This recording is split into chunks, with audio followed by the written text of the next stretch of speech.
Hola, hola. It's your girl, Erica from America. Welcome to the Confidence Chronicles podcast. This podcast is all about helping you stand in who you are. Stop giving a fuck what people think about you. Start standing as your fully expressed self. As you are, queen, as is, there is no filter needed. You are fucking awesome. And I am here to remind you, I'm a confidence coach, a business mentor, a speaker, an author, and I am obsessed with women standing up, showing up, and creating their confidence. And I cannot wait to dig into today's episode with you.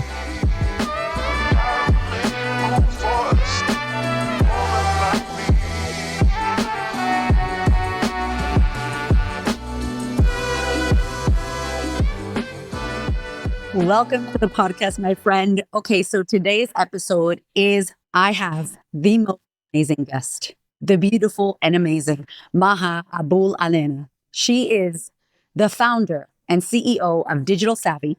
She's also the author of the new book, 7 Rules of Self-Reliance. I need to tell you why this woman is amazing, and I am obsessed with this episode that we just had. First of all, if you are a business owner or a leader and you are looking to grow your personal brand, you must get a paper and pen and listen to this episode. Get ready because she's dropping the goods. Not only that, head to the link in the show notes and make sure that you order a copy of this book, because I'm telling you now, the tangible exercises, the stories, the insights, the education that she gives in this book. Oh my goodness. Let me tell you about Maha. Okay, so she was born and raised in Minnesota. She is Egyptian. Her family is Egyptian. She went to school and university and basically came out working for General Mills, a massive company, Fortune 500 giant company. She combined her love for sports with her work, and she built sports marketing programs for, listen to this, the Olympics, NASCAR, ATP tennis, GPA golf, and the NFL. At 14 years old, unfortunately, her mom got diagnosed with MS, and at 27 years old, they decided to move to Egypt. And she went to Egypt with her mom and dad, a new country. Yes, she's Egyptian, but she didn't really speak the language. And she shared so much about that experience and how that experience shifted almost everything for her. She built this incredible, amazing business, has worked for some of the biggest companies in the world, has done heaps of work with Gary Vee and is dear friends with Gary Vee. Y'all know how much I love Gary Vee. We actually talk about him on the show as well. And now she's the founder of Digital Savvy, strategic communications firm.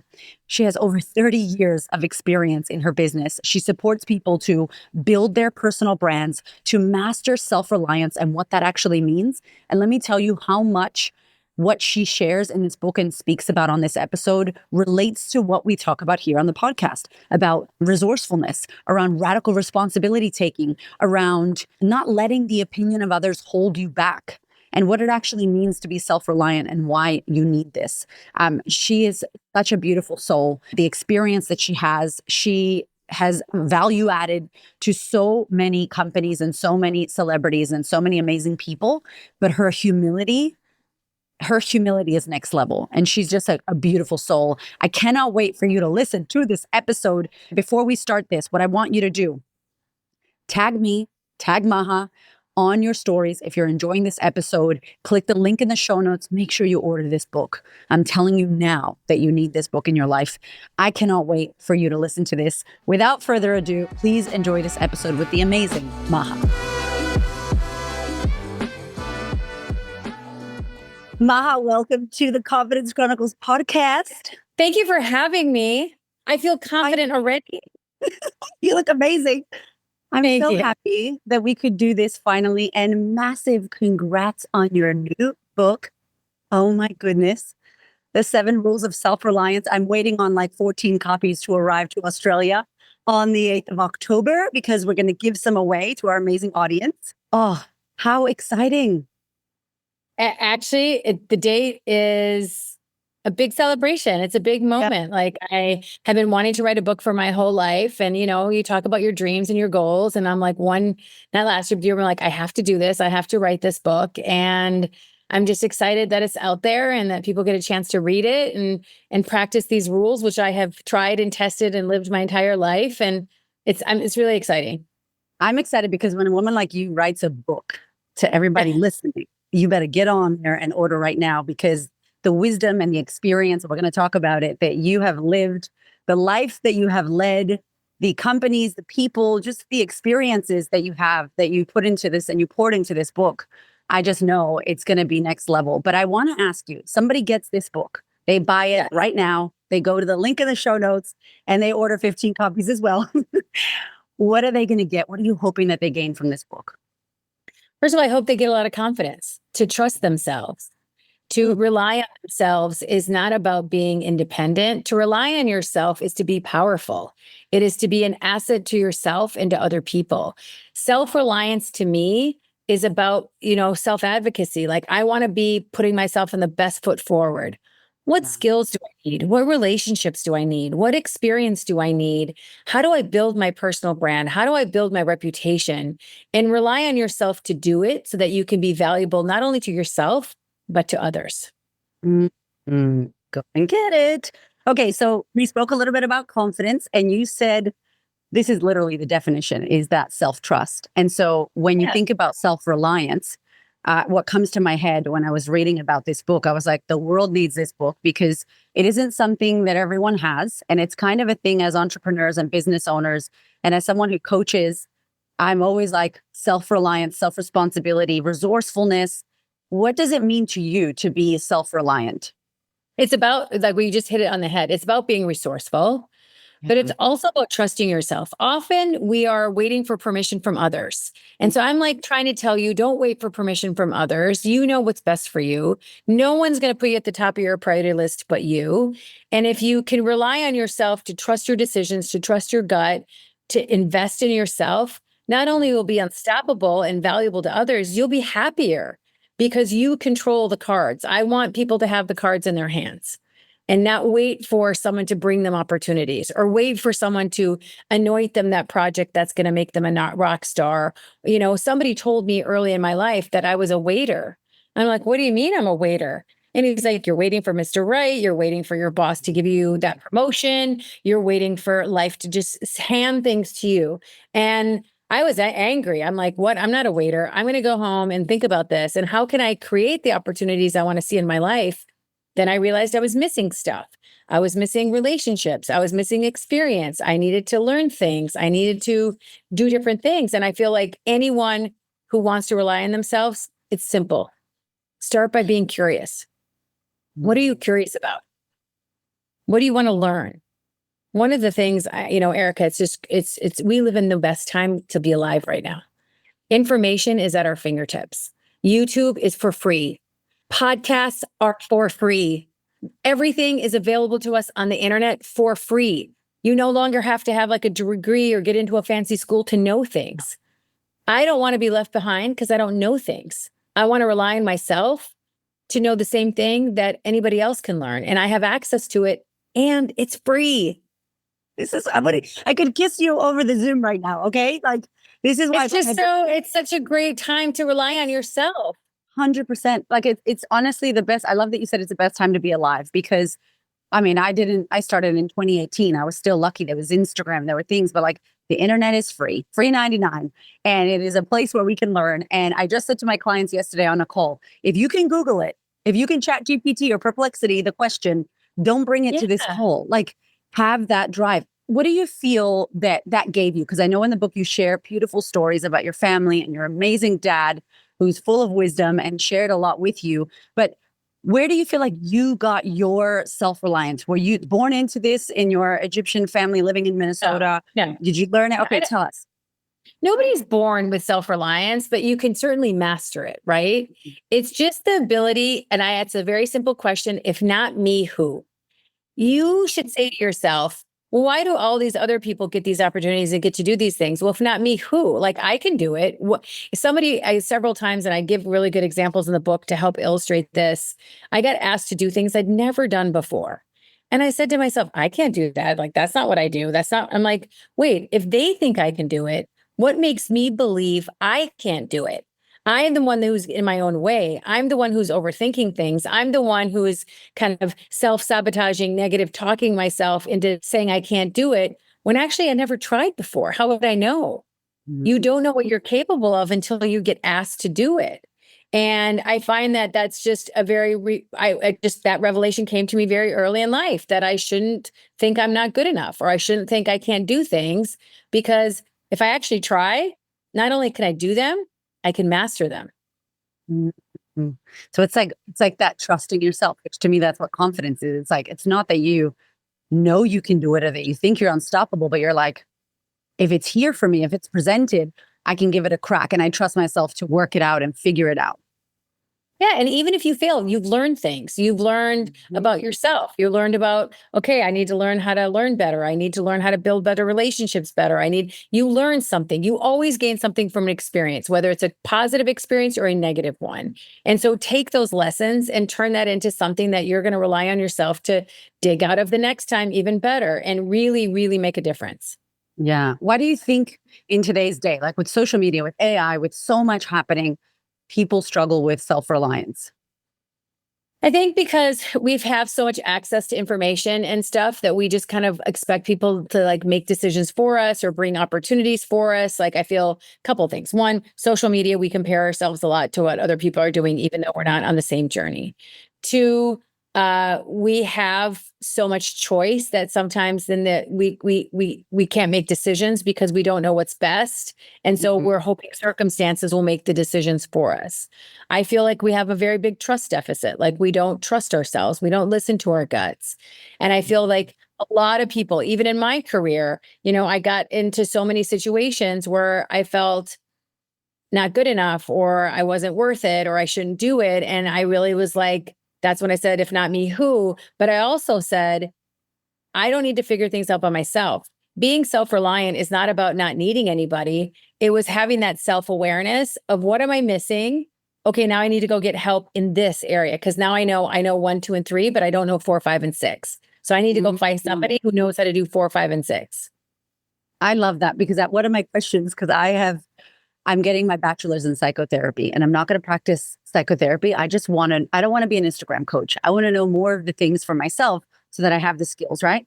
And one of my lecturers this week said, hyper independence is also codependence. And I was like, what? Because I feel like my traumatic, crazy background has made me ridiculously self reliant. And my husband reminds me sometimes too much. Can someone be too self reliant and just, if you lose trust in others and you're like, I got to do it myself, it's all on me, and you don't reach out for help? Because I know a lot of the women that listen to this podcast, they're like, almost a lone wolf, right? They feel like I got to make it happen by myself and they lack trust in other people. Can you speak to that, or have you seen that before? Yeah, yeah. So let me put it into context for you how I think about it. When there's no Yeah. such thing as too self-reliant. When I think about the definition of self-reliance and what these rules talk about, one of them, for example, is treat your reputation like a currency. What's its worth? What's its value? If you treat it as something so precious, how will you spend it and invest in it, right? And that has a lot to do with your personal brand. So Yep. there's no such thing of being too self-reliant when it comes to owning your personal brand. So a lot of people say, I don't want to be a social media influencer. I don't need to have a personal brand. I'm not talking about that. And I'm not talking about personal brand equals personal life because they don't. I'm Yeah. talking about how you show up in the world. What do you control? You control a lot. And you Mhm. shouldn't rely on others to define your reputation, to define who you are, to define what you stand for. So you should take a proactive role in driving that. And, I don't know about you, but I care about my reputation. It's my name. Yeah. It's how I get my business, my clients, my family, my neighbors, my pickleball team, my tennis team. That's your reputation is all you have, right? At the end of the day, you bought that hat, you acquired that jacket, you got that desk. You were born with your name. It's the strongest asset you have. So you need to be very intentional about how you carry it and how you invest in it and how you place it. And being self-reliant means you understand that importance of your reputation. You understand that you shouldn't outsource that to other people. You shouldn't have, I can guarantee you, if you are not focusing on your reputation, that someone else is doing it for you and it's not what you want. you Yeah. know, in that case, be intentional about how you show up on social, how you show up at events, how you show up in real life. And that matters, like how you treat the barista, your team members, your community, your family, your neighbors. I just find it incredibly empowering. I find that It's about being valuable for yourself so you can be valuable and indispensable for others. It's not about not needing other people. In fact, it's the opposite. Mm. I got that from like your socials and watching you and subscribing to your email sequence. And you talk a lot about, what personal brand is. And I think a lot of people think it's the colors and the fonts. And although we love all that, it's like you talk about the values. And I think you shared that example of like, how do you treat the coffee guy? Like, how do you treat the people at your local cafe? How are you? And a lot of people usually will say when I meet them on social media, like, oh, you're the same like this crazy, poor, crazy, poor husband's like, she's like this all the time, like energy in the morning, energy at night, like hyper and crazy. And so like all the time behind the scenes, in front of the scenes. And it's such a beautiful compliment to be like, you're the same person. It's like, yeah, you want to be the same person. We're not putting on this facade. I'm a lot smaller in real life that people think I'm tall, Maha, but I'm not. I'm Really? big energy. Big energy. I love that. But yeah, it's like I love that you say that because it's the values that you live, right? Your virtues, who you're being. Would you say that? That's kind of the Yeah, core of personal 100%. brand? 100%. And if you're an entrepreneur, you need to care about your reputation because Yeah. that's how you're going to attract the talent. That's how you're going to attract the investors. That's how you're going to attract the suppliers and the partners you want to work with. And if you work at a company, you can think, oh, I don't need to worry about my personal brand. I'm not an entrepreneur. Actually, you need to work on it harder than anybody because you're never going to get the promotion. You're never going to get that next level in your career. You're never going to get that project because your personal brand. Are you a problem solver? Are you a collaborator? Are you resourceful? Are you a good listener? Are you a team player? That's your personal brand. That's your reputation. And so Yeah. you need to think about it and care about how you show up in the world. We know, Erica, now we live in a world where I'm not just competing with people that live in my hometown. Because of remote working environments, my competitive pool has become anyone with access to a laptop and an internet Yeah. connection. So it is more competitive than it's ever been. So how you show up matters. What's your reputation? What does your LinkedIn profile look like? How do you conduct yourself at events? And that's a big part. The biggest chapter in this book is the chapter about how to build your personal brand. Mhm. It's that important that people take it seriously. It is one of the core rules of being self-reliant is you know how important that is and you're good at it. I cannot wait for this book to arrive at my doorstep because personal brand is such a big thing that I think a lot of people now are starting to pay attention to. And you are the queen of personal brand, amongst other things I know that you've done, and you've had an amazing career. I want to dig into personal brand a little bit, but before then, it trips me out that you're from Minnesota because, like, I as an am. American, I know I haven't met anybody as cool as anyone like you from Minnesota. And you are Egyptian originally, but you grew up in I Minnesota. Yeah, take us yeah. through that because you have an amazing journey, Maha. I know The you wild like story. girl, The it's wild amazing. story. So I am born and raised in Minnesota in a very small town, 16,000 population, home of Laura Ingalls Wilder from Little House on the Prairie. It's very like iconic middle America, Midwest hometown. And I lived in the US until I was 27 years old. I worked at General Mills in sports marketing. I was intern at Weber Shandwick, a PR firm. And when I was 14 years old, my mother got multiple sclerosis and she was quite sick. And I was taking care of her. And when I was 27, my parents, who were both 100% Egyptian, said, we're moving to Egypt. And I'm like, what? We're moving to Egypt? Like, I love Egypt. I've been there on vacation, but I'm not, even though I am Egyptian, I don't know the language. I don't have any friends. I don't have a job. At 27, you're a professional. When most people are moving out of living with their parents, I moved in with my parents, right? Anyway, so long story short, we get to Egypt. I can't find a job. I wanted to work like at an American firm. So I knew the culture of P&G, Coca-Cola, Pepsi, Unilever, one of the multinationals. Couldn't find a job. I got asked to work for this billionaire as his assistant. And I was completely devastated. I was like, what? I'm not going to be a secretary. Like, I'm Yeah. overqualified. I was too big for my britches. I was like, no, this is not acceptable. I'm not doing this. And I didn't have a job. And my dad was like, you just moved here. You don't know anybody. The assistant to a chairman is a very powerful position. It's like a chief of staff, and you'll be able to meet a lot of people and learn the business. If I were you, you go back tomorrow and you accept that job with pleasure. And you just put your head down and you do the hard work and you prove to him that you're capable of doing more, but you have to do what he wants first. I was so Wow. mad. So I did it. I listened to my dad and I did that. And he was right. It changed my life forever. I ended up working with him for several years, I worked on the largest IPO in the history of Egypt. I worked on the largest acquisition in the history of Egypt. We ended up becoming business partners, opening Weber Shandwick's PR firm in the Middle East with 18 offices. I oversaw the operation in Cairo. I went on to lead head of communications at Google, head of communications, or launched actually Netflix in the Middle East and served them for 5 years as a client. I worked for the Office of the Ruler of Dubai. I worked for Undersecretaries of State for Public Diplomacy. And I stayed in Egypt and Dubai for 23 years. Wow. So like your late 20s to 30s, you were there doing all of that. When I was 27 years old up until I was 50. And then I'm 54. I'm 54. You're so gorgeous. Zoom in, girl. You look great. And then in 2020, I was in Dubai and I was like, wait, am I just going to get stuck here and during lockdown in Dubai and I've never see my family again? That scared me to no end. And after living overseas for 23 years, in 24 hours, I pulled the plug and I moved back to Minnesota and I got home the day the lockdown started. And I've been back US for 4 years now. I opened an office and I have a team. We work remote. We've got a killer team and I still have an office registered in Dubai. And here we are. Oh my gosh. Okay. Here we are. This is like, how many hours do we have? Okay. So Digital Savvy was born when you came back in 2020. So I started my office in Egypt in 2004. And then I opened an office in Dubai in 2014. And then I opened in the US in 2020. So 20 years now, I've been an entrepreneur. 20 years of running my own company. It's a lot of work. Yeah, it is. But I love that because I listened to a podcast, I think you did in 2022, and the book hadn't come out yet, but you were talking about this experience in Dubai and working for this man and then being able to go, I don't want to go back. I think Netflix was like, come and work for us. You were like, I'm not going to go into corporate, but I will consult for my company because you were like, I want to be an entrepreneur. When did you know? Because General Mills, that's massive for you to come into that at that age. Obviously, you had skills when you came out of school and you were like, I'm doing this. But like, when did you decide, like, I am going to run my own show and I'm not going to work at corporate anymore?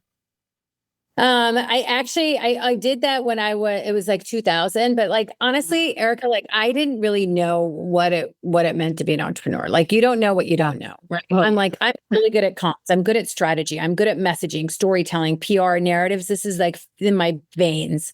Yeah. I don't know anything about running a company, building a team, building a culture, leading people, managing people, HR, legal, finances. And I was like, wait, that's not fun. Like, that's like the things I don't want to do. I don't want to do. But if you want to be a CEO of a company or an entrepreneur, you got to do all those things. So very quickly, I was like, oh shit, they're going to come. I remember the first day in my office, I was sitting there and I like got in, got dressed, put my suit on, went to office. And then I sat in my office going, oh no, my team's going to come in here and ask me questions and I better know the answers. Because I remember going into my boss's office to ask her a question and she always knew the answer. And then I'm like, what am I going to do if they ask me something and I don't know? They expect me to know. And then I was like, what I knew. And what I didn't, we figured out together. But yeah, I mean, that's basically how I knew I wanted to control what I did every day. And I knew I was good at comms. Like I knew after a couple of projects and working for people that, hey, this is something I can consult for multiple people and scale it and have that be my business. And frankly, I was kind of tired of making money for other people. And I'm like, I should just do it myself. And that's kind of the reason I became an entrepreneur. And I quit Google and I quit General Mills to do that. And, of course, I was a terrible manager in the beginning, but I'm much better now. Oh my goodness. You've just had such an incredible career and been able to work with some of the most amazing people. How did you find bridging like the cultures with the US and the Middle East? And it's such an interesting place. Yeah. Like how did you go with that? Yeah. I mean, everybody knows what American business culture is like. Results, hustle, performance, delivery, no chit-chatting, no socializing, get down to business. And then I moved to the Middle East and I did that.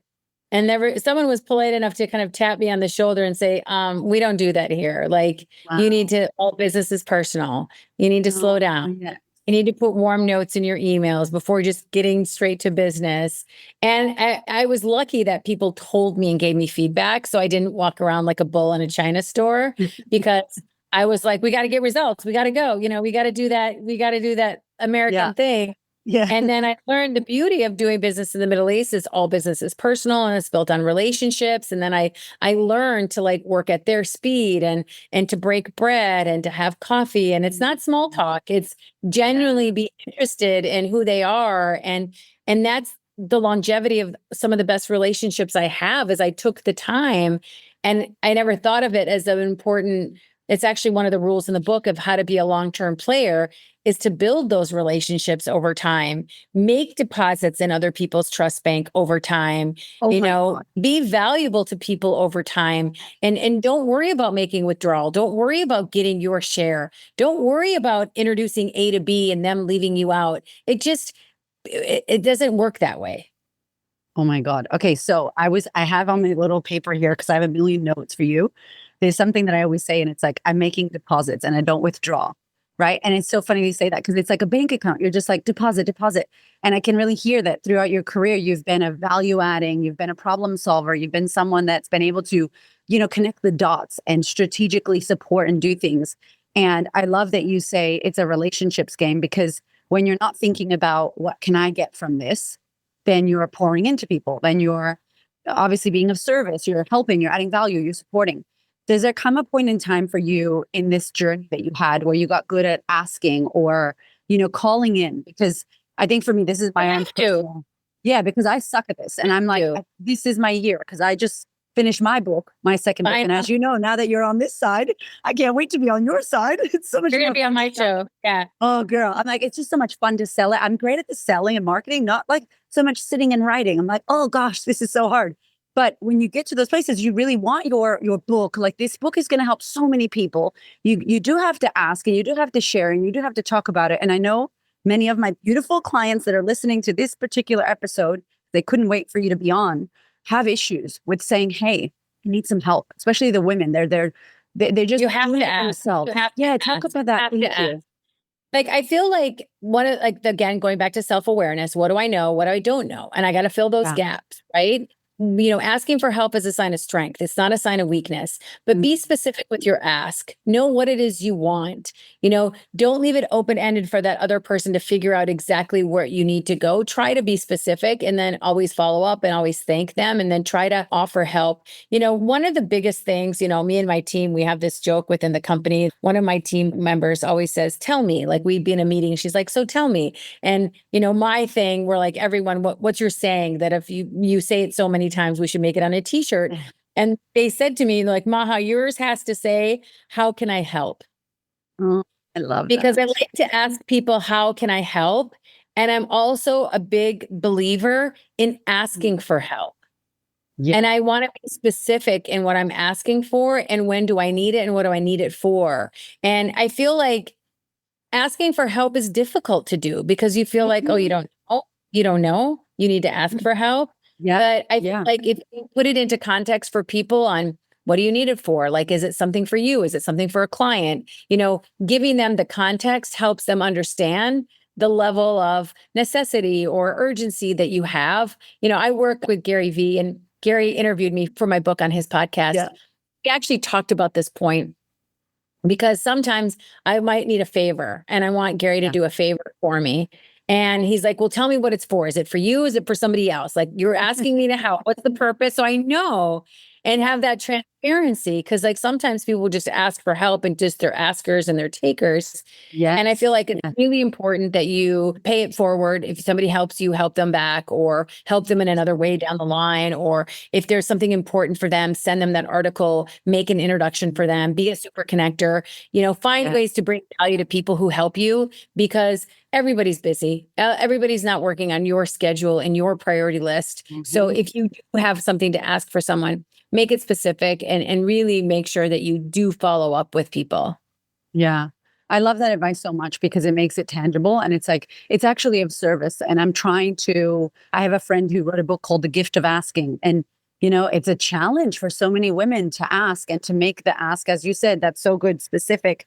How much of this plays into like the humility, the ego free, the self-awareness? Because I really hear you as this beautiful, humble, kind, giving person, but you're driven and you know where you want to go. Huh?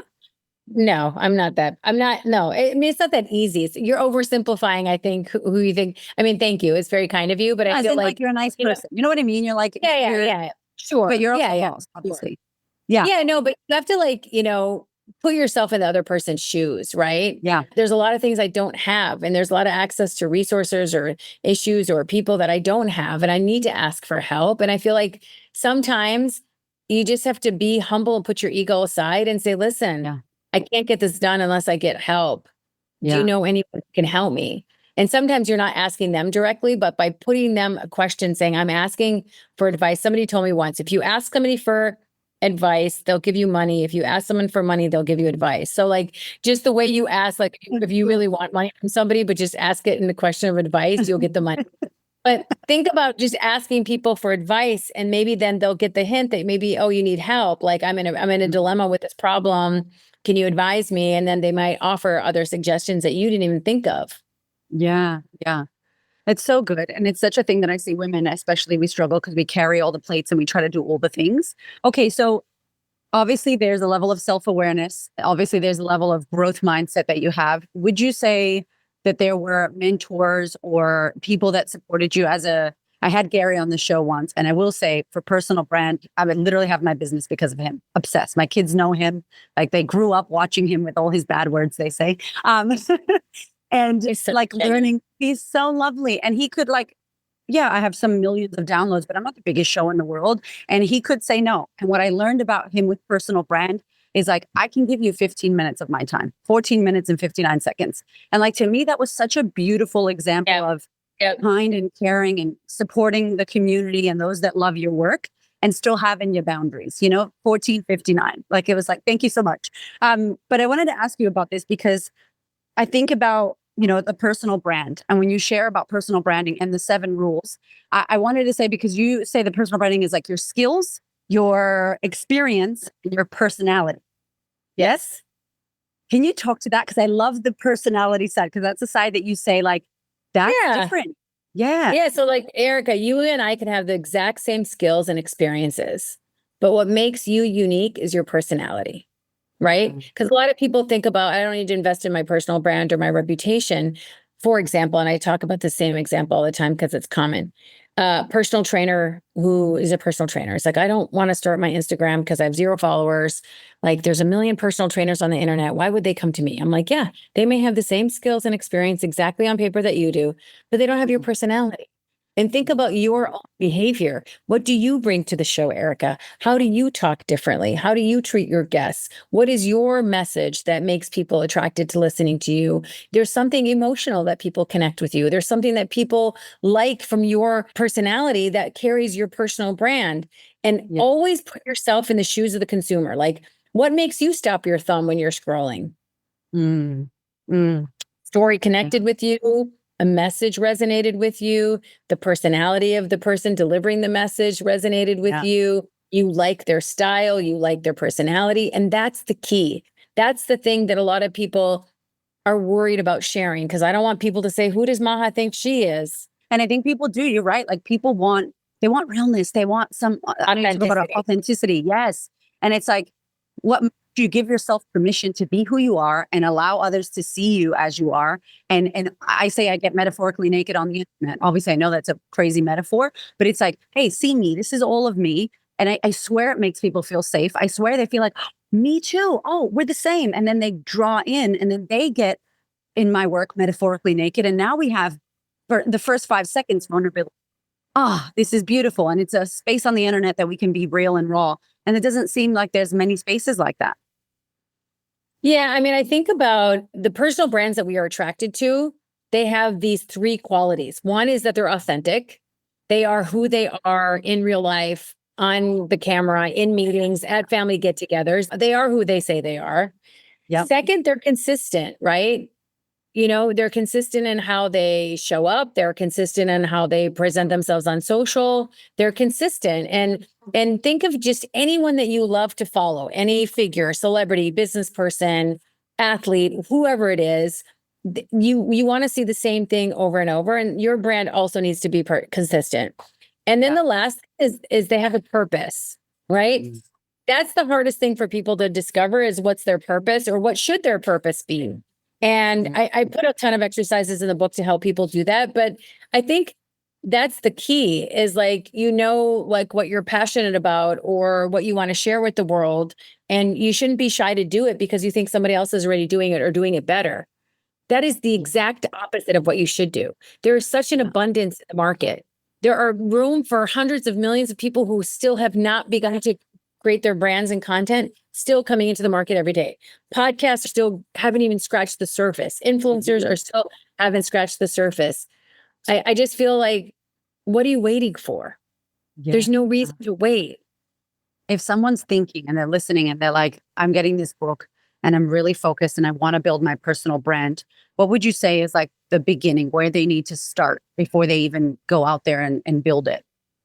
I think they should just be curious about what's the best way they think they can build their personal brand. Like, do they want to do things in the community? Do they want to be speaking? Do they want to do a podcast? Do they want to do video? Do they want to be a writer? Do they want to do a blog? Do they not want to do it through social media? Like, that's the first question. What do I want to do? And you need to know who is your audience, helping them find their purpose. There's a whole exercise in the book that helps them find their narrative, find their purpose, find their audience. I walk them through it step by step because I just feel it's the most important thing. Even in one of the things I give people advice, even if you're not going to post a single thing on any social media platform, go and register your name so you can own it. Yes. Even if I'm never going to post on TikTok or Snapchat or LinkedIn or whatever, go get that handle so you own your name. You protect your name. That's so important. I love that. Okay, so question for you. I know that there's 7 rules in the book. Are you okay to give us a sneak peek and tell us what they are? Can we do that? Oh, I'm so excited for this book. Okay.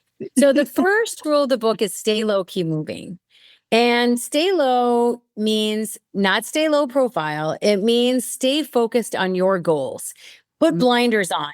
Stay low. Everyone's going to try to distract you about everything else that they care about. Everyone's going to start to doubt you. Everyone's going to tell you can't do it. You shouldn't do it. You shouldn't quit your corporate job and do that. Everyone's going to give you this. So stay low means stay laser focused on what you care about and put in the hard work. I'm not an overnight success. I'm 30 years. I got fired from jobs. I failed plenty. I messed up. I'm not like it's not linear. Life isn't linear, right?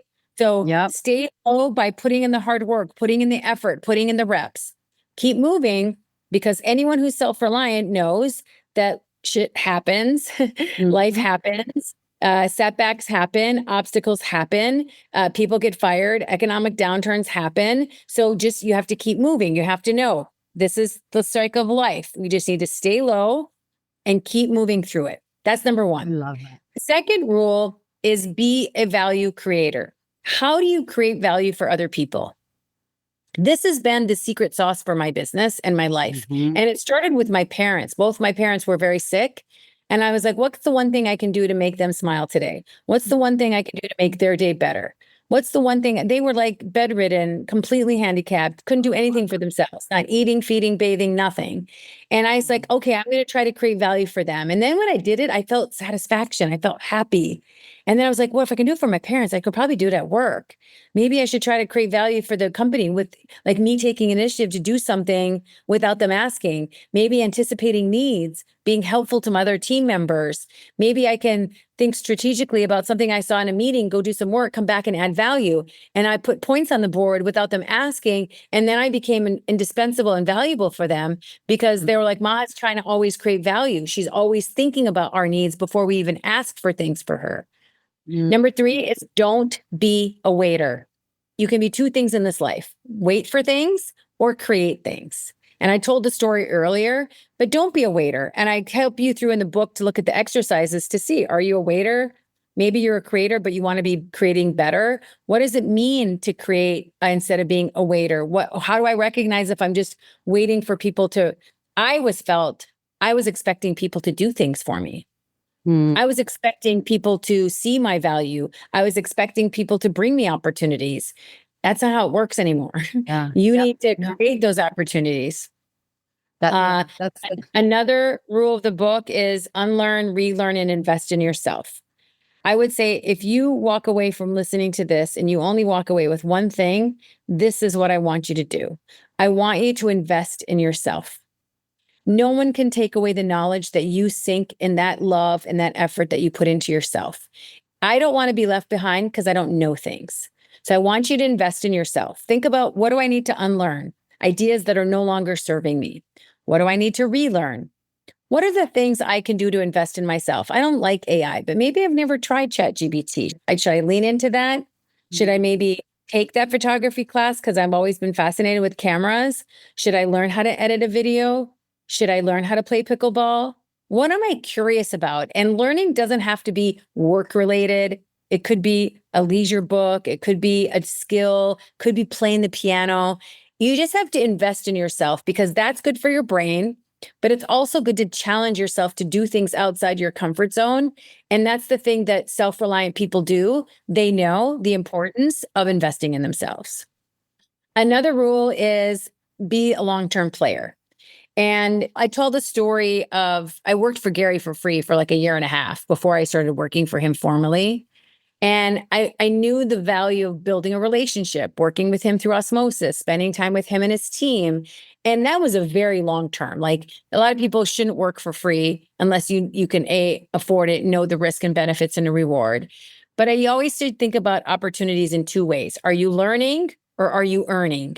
And I knew I would learn a lot from being around someone like him.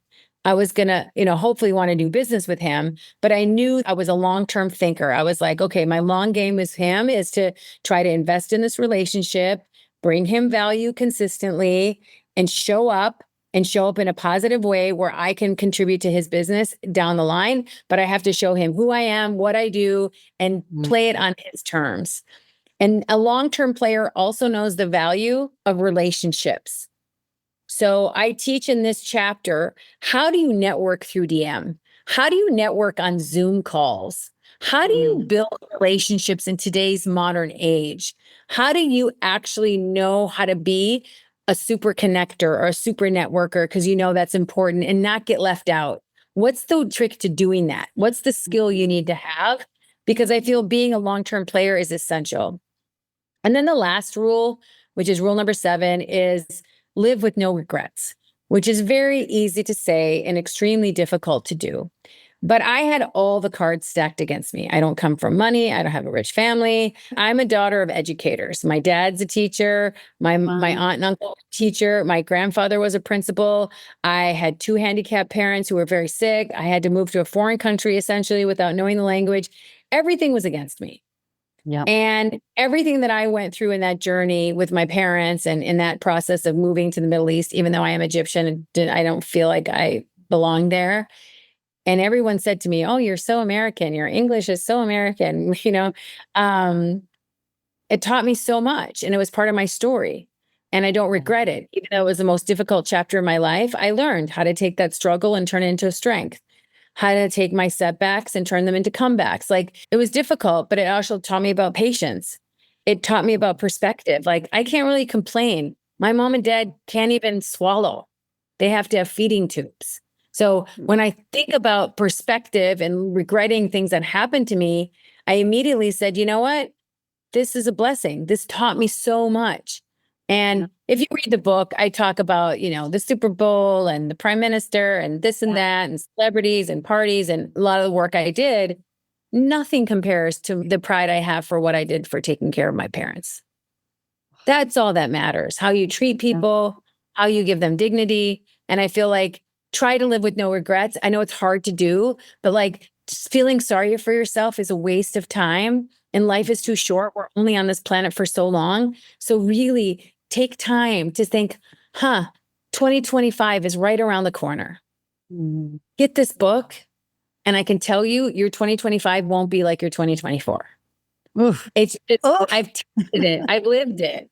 Yeah. Oh, I did. I remember I watched a reel of you. I think you shared it on LinkedIn, and it made me like super emotional. And I messaged you about it, and I was like, you are amazing. What you did for your family. And of course, in your heart and soul, you're like, of course, I'm going to do that.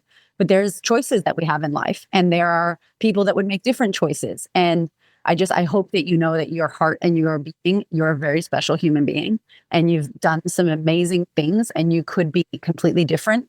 And the success and the care that you pour into your community, your team is amazing.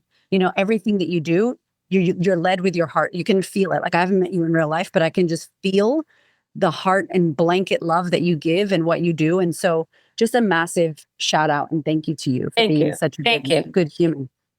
Yeah. You know, energy matters. Like the energy you Mm. bring to a room, to your team, to your leader. I'll tell you, one of the biggest things in the Middle East, they manage by fear and yelling and being powerful and using your authority to like get things done. And I did that in the beginning because I was like trying to adapt to their style. And then obviously I met Gary and everything changed. But like you can't do that anymore. Like that doesn't work. And by the way, Yeah. it was stressful for me and not fun for my people. And like now I'm a very empathetic leader. I'm a more joyous leader. The things that used to just get on my nerves that I would just come undone as a leader. And now when it happens and I'm like, I literally roll off my skin. I'm like, sometimes I'm like, who are you? Like you before you would have come undone. Yeah. Something like that. Like I'm letting it pass. Like I think my team, I'm like, you guys don't know how enlightened I've become. Like, Yeah. you don't Yeah. know. Yeah. Like I just don't sweat the Well, small used to stuff be. anymore. Yeah, Yeah. because Yeah. like I can get all worked up and like who's that gonna make happy? Not them, not No. me. No. No. Like unless How they like I beautiful. always tell them on the calls, I'm like, as long as nobody's dead, like we didn't kill anybody at work, then Yeah. any problem that happens, I'm fine. Nobody died. We're okay. Yeah, we're fine. We're fine. It's the meme.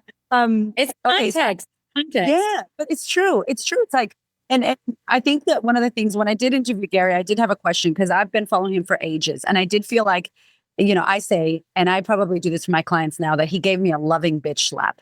You know, like, listen, Erica, no one's going to come knocking at your door and be like, hey, I heard you're amazing. Would you like to write a book about your cool life? Like, he's like, you have to build it. You have to. And I just felt like Maha, like, I had just had a baby and I was like struggling, watching YouTube, breastfeeding, trying to change my life.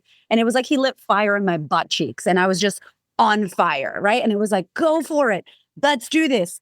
But I asked him on the podcast because I recently noticed the softening of Gary V. The I don't know. I was like, I'm a therapist, I'm a coach. And so I do self-work. Like this is my work, my world is self-work. And I asked him, like, have you had therapy? Have you done any self-work? And he said yes. And I was like, Yeah. I knew it. Like high five. How do you feel? Like, what do you think in regards to working on oneself and your mindset and your healing your it's wounds? We key. all have them. Yeah. Like, Key. what do you think? Yeah, I mean, I went through a lot of trauma. Like after, like Yeah. I lost both of my parents like within a year, like in 4 or 5 months with each other. Like that was traumatic. I spent like 18 months. I talk about it in the book where I was like, who am I? What am I doing? Yeah. Yeah. What's my purpose? I was a caretaker. What am I going to do every day? Who am I going to look after? I just like, I got to just do a routine. I just got to get up, go to work, come home. I just got to like keep myself moving. It was devastating.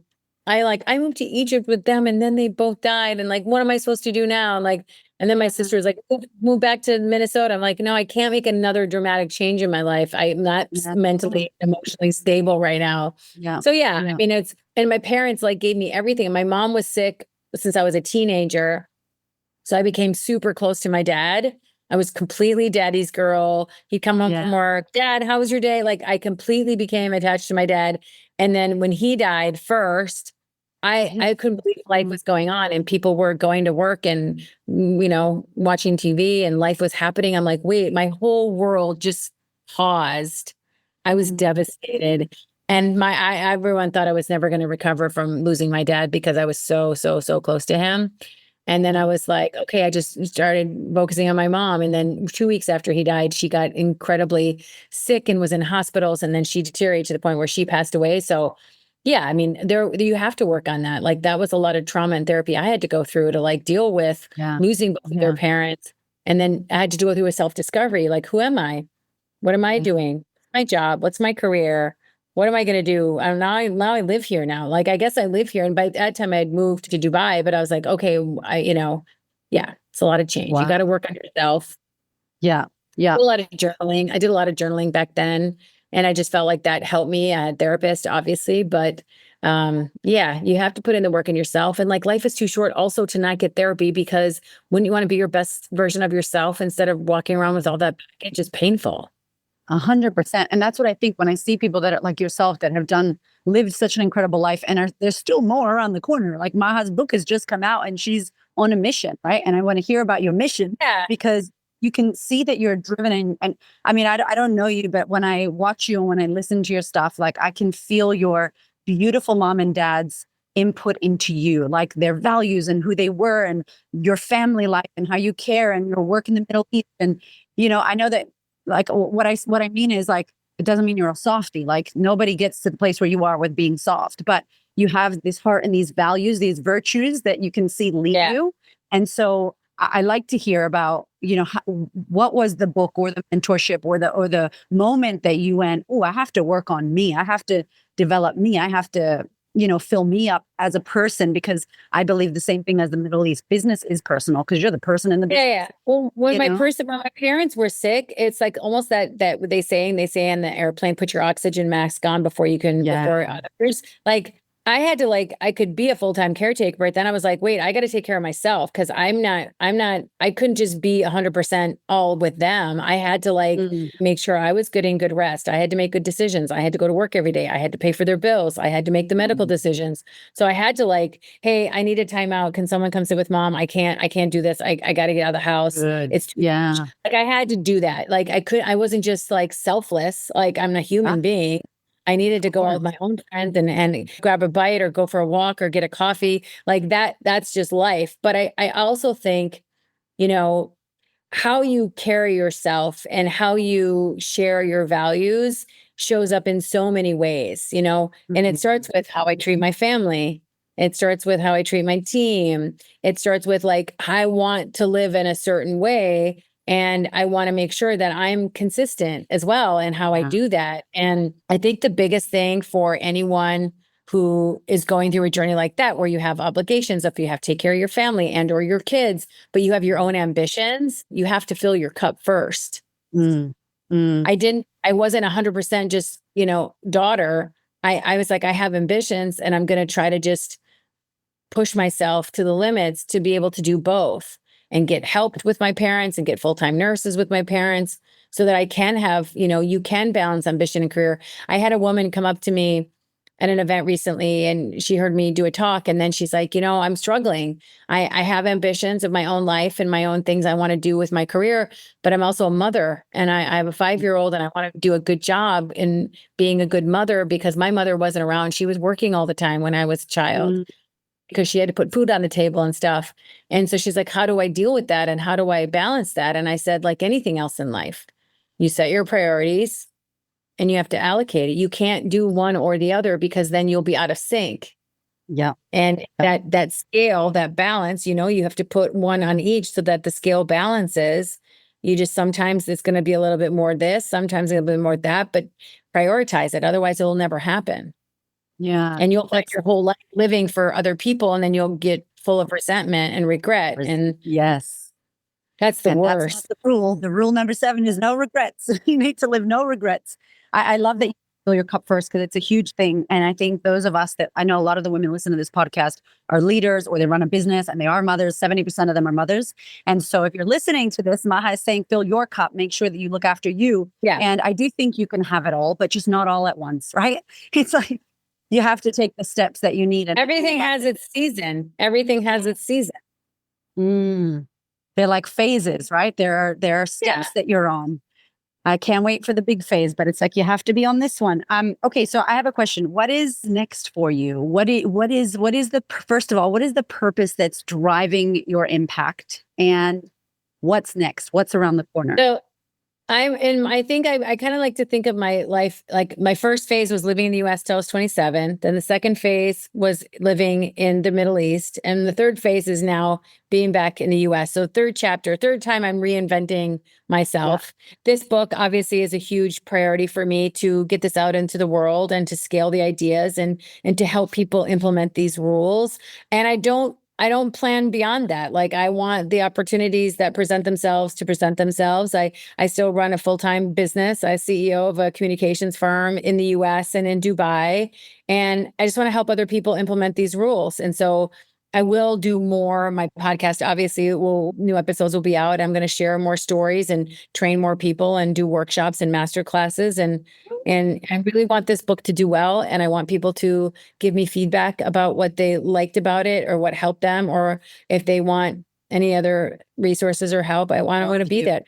My mission is to help people communicate better, whether it's internal comms, external media, PR, storytelling, crisis, whatever. But I feel like this book, like I said in the beginning, it's not about what anybody on this podcast listening, what they do. I want them to think about how they do it, because that's what can transform their life and their mindset and make them more self-reliant. Oh, I could speak to you for like 17 more hours because you are amazing.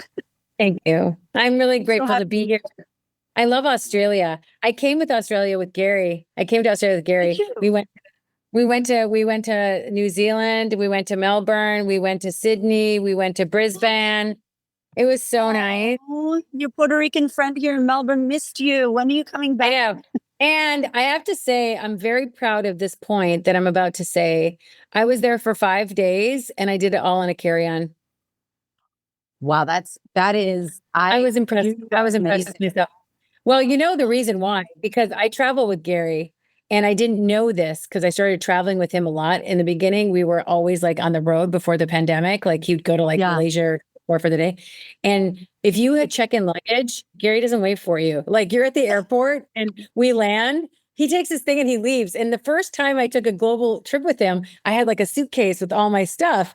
And then he's like, see ya. And I'm like, what? And he's like, I'm not waiting for then I quickly learned you don't check in luggage if you're traveling with Gary. You have to have carry-ons. And then I'm like, wait, we're going to Australia for 5 days on a carry-on. Gary?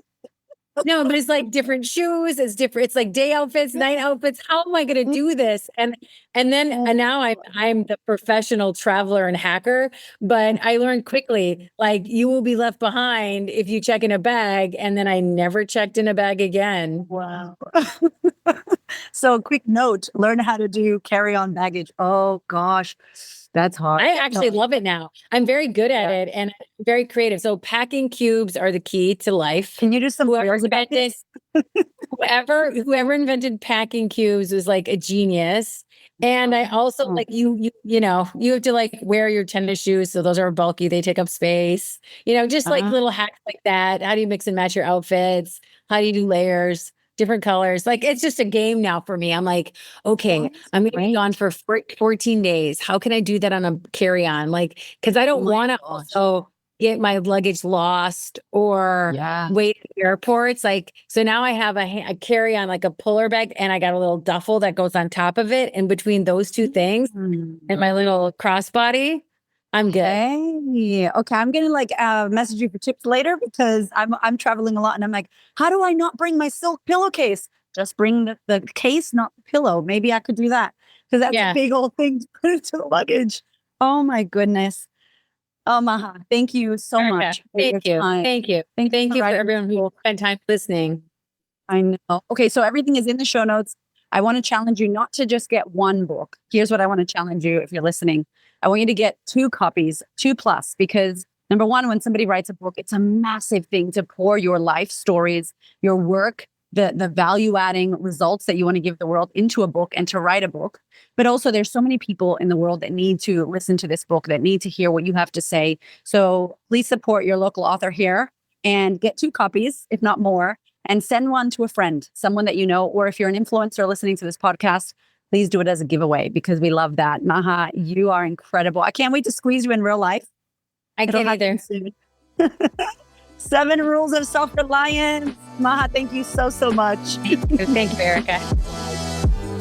Thank you so much for listening. I freaking love you. I appreciate you. Thank you for your ears and your energy and your attention.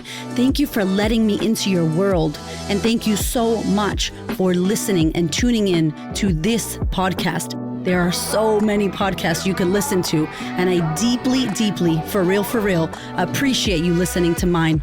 Do me one big favor, one big thing. Please share this episode or this podcast with a woman who you know needs to hear this. This is my mission on planet Earth, to serve as many women as possible so that we could show up, stand up, speak up, and create the confidence and the life that we desire. I appreciate you, my love. I will see you on the next episode.